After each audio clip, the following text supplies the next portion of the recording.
अस्सलाम वालेकुम व्यूअर्स, कैसे हैं आप सब लोग। उम्मीद है खैरियत से होंगे। हमेशा खुश रहें, आबाद रहें, हंसते मुस्कुराते रहें। तो आज बहुत ही मज़ेदार रेसिपी जो कि बहुत ही पसंद की जाती है, दाल चावल। तो दाल चावल की रेसिपी जो है ये बहुत ही टेस्टी और मज़ेदार है। तो चलें सबसे पहले ऐसा करें, चैनल को सब्सक्राइब कर लें और फिर मैं आपसे रेसिपी शेयर करती हूँ। तो यहाँ मैंने ली थी 3 अदद दालें। इसमें छिलकों वाली दाल माश है, इसमें दाल मसूर है और दाल चना है। तो ये तीनों दालें हम अच्छी तरह साफ़ कर लेंगे पहले और फिर इस तरह से इनको आधे घंटे के लिए तकरीबन भिगो देंगे मिक्स करके। तो यहाँ आधे घंटे बाद भीगने के मैंने इनको इस तरह से बॉईल कर लिया था, खाली दालों को थोड़ा सा नमक डाल के। तो यहाँ ये दाल जो मैं बना रही हूँ ये बहुत ही मज़े की बनती है। ये वैसे भी अगर आप बना के खाएं तो ये रोटी के साथ भी बहुत ही मज़े की लगती है, और अगर इसके साथ आप राइस बनाते हैं तो चावल भी बहुत ही मज़े के बनते हैं। तो यहाँ फिर हमने दाल बॉईल करने रख दी थी, तो यहाँ पे हम जो है वो राइस तैयार कर लेंगे अपने। तो ये तड़के वाले राइस हैं, तो इसमें जो है मैंने 1 अदद ली थी प्याज और थोड़ा सा लिया था ज़ीरा, और इसमें घी शामिल किया। तो राइस हमेशा जो है वो घी में ही अच्छे लगते हैं। तो यहाँ मैंने घी इसमें इस्तेमाल किया है। यहाँ हम प्याज को जो है वो गोल्डन फ्राई कर लेंगे और फिर उसके बाद इसमें पानी शामिल करेंगे। तो ये बहुत ही मज़े के साथ इस दाल के साथ ये राइस मज़े के लगते हैं, बहुत ही मज़े के। आप भी बनाएंगे, खाएंगे तो आपको भी बहुत ही टेस्टी लगेंगे ये। तो यहाँ जो प्याज थी वो गोल्डन हो गई है। इसमें मैं अब पानी शामिल कर दूँगी। मेरे पास तकरीबन 3 पाव चावल थे, तो उसी हिसाब से यहाँ हम जो है पानी शामिल करेंगे। तकरीबन 4.5 गिलास इसमें मैंने पानी शामिल किया है। तो यहाँ चावल के टेस्ट के मुताबिक कम या ज़्यादा जैसे आप नमक खाते हैं आप शामिल कर लें। यहाँ तकरीबन 1 से 1.5 स्पून मैंने इसमें नमक शामिल किया है। अब ये पानी बॉयल होने के लिए छोड़ देंगे। चावल हमने तकरीबन आधे घंटे से भिगो हुए थे। ये अच्छे बासमती राइस हैं। तो ये भीगने के बाद चावल यहाँ हम इसमें शामिल कर देंगे क्योंकि पानी बॉयल हो गया था। तो यहाँ इस टाइम पे अगर आप मेरे चैनल पर नए हैं तो चैनल को ज़रूर सब्सक्राइब कर लें। वीडियो अच्छी लगे तो कमेंट्स करके मुझे ज़रूर बताएं रेसिपी कैसी लगी। बनाएं, ट्राई करें, बनाकर फिर मुझे बताएं ज़रूर कि आपको रेसिपी कैसी लगी। तो यहाँ हमने चावल जो थे वो शामिल कर दिए थे इसके अंदर। अब इसको हम पकने के लिए छोड़ देंगे।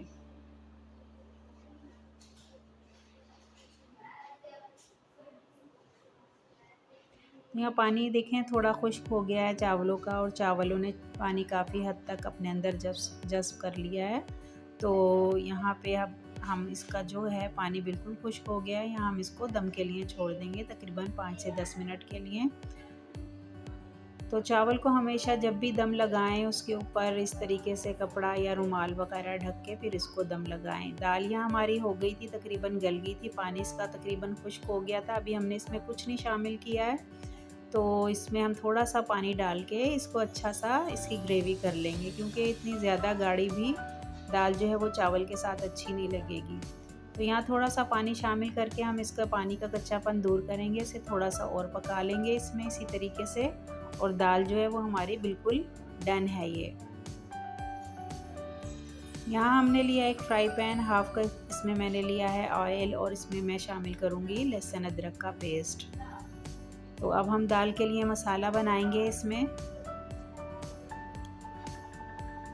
यहाँ हम लहसुन अदरक का पेस्ट जो है वो अच्छा सा इसमें कुक कर लेंगे ताकि जो इसकी कच्ची स्मेल है वो हमारी दाल में ना आए।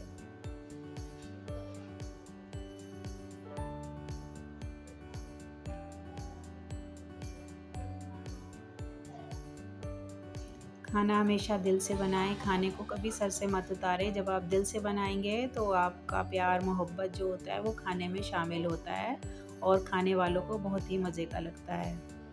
तो यहाँ हमारा जो था लहसुन अदरक का पेस्ट जो था वो कुक हो गया था अच्छा सा। इसमें हाफ़ स्पून हल्दी, हाफ़ स्पून से थोड़ी सी ज़्यादा मिर्चें, और हाफ़ स्पून इसमें मैंने जो है धनिया पाउडर, और क्योंकि नमक मैंने पहले शामिल किया हुआ है तो मैं बहुत थोड़ा सा नमक इसमें डालूँगी।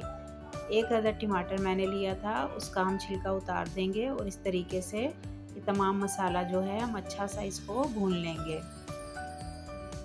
तो टमाटर भी जो हैं हमारे अच्छे से मैश हो जाने चाहिए, ताकि दाल में ये ना नज़र आए कि टमाटर हमने डाले हैं। तो वो दाल आपको पता है कि जितनी अच्छी मैश हुई हुई होती है उतनी ही अच्छी दाल मज़े की बनती है।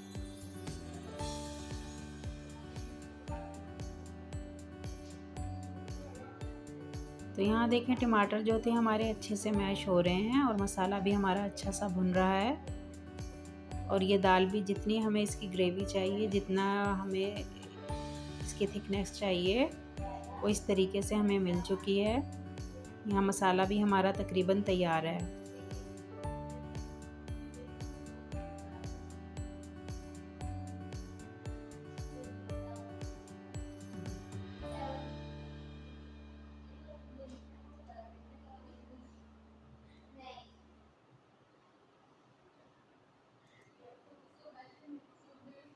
यहाँ मसाला जो था हमारा बिल्कुल तैयार हो गया था।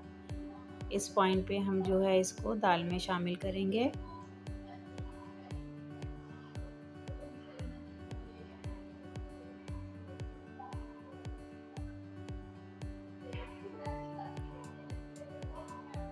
अब ये मसाला जो जितना था तमाम दाल में शामिल करेंगे, तो दाल का कलर और दाल देखने में भी बहुत ही खुशनुमा नज़र आ रही है। जिस तरह से ये अब आपको नज़र आ रही है, इस तरह ही हम थोड़ा सा इसको तकरीबन 2 से 3 मिनट के लिए पकाएंगे, ताकि मसाला जो है अच्छा सा इसमें मिक्स हो जाए और ये बहुत ही टेस्टी इस टाइम बन के तैयार हुई है। तो जिस तरह ये देखने में आपको नज़र आ रही है, इसी तरह खाने में भी बहुत ही मज़े की है। तो यहाँ हम इसका थोड़ा सा तड़का बनाएंगे। आप चाहें तो इसको ऐसे भी रख सकते हैं, आपकी मर्ज़ी है, लेकिन मुझे बगैर तड़के के नहीं पसंद, इसलिए मैं तड़का ज़रूर लगाऊंगी इसमें। तो मैं प्याज का तड़का लगाऊंगी। आपको अगर लहसुन का पसंद है तो आप लहसुन का भी लगा सकते हैं।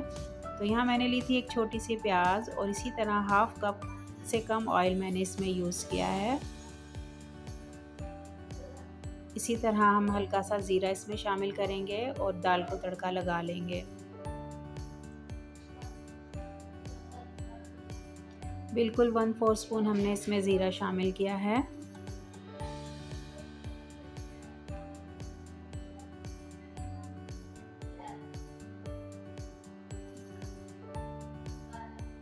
यहाँ देखें प्याज हमारी गोल्डन होने पे आ गई है।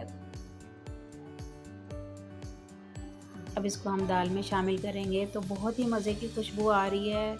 तो मैं बस इसको खाने लगी हूँ थोड़ी सी देर में। तो आप भी इसको ज़रूर बनाएं, तैयार करें। इसी तरीके से रेसिपी अच्छी लगे कमेंट्स करके ज़रूर बताएं। इसमें हम धनिया थोड़ा सा गार्निश करेंगे और थोड़ी सी अदरक इसमें शामिल करेंगे।